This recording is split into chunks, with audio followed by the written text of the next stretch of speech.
कैसा बना है? क्या इस तरह ज्यादा लजीज नहीं?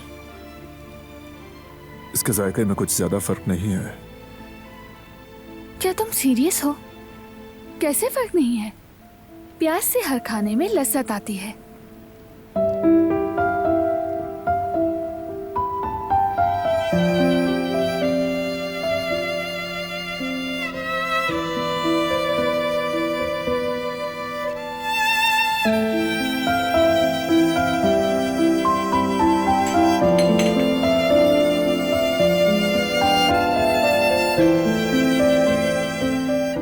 तुमने वहां खुद को खतरे में क्यों डाला?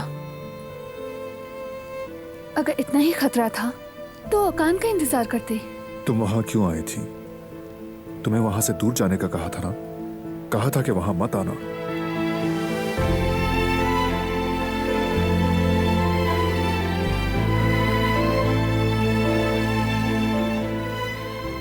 मुझे वहां पर घबराहट हो रही थी।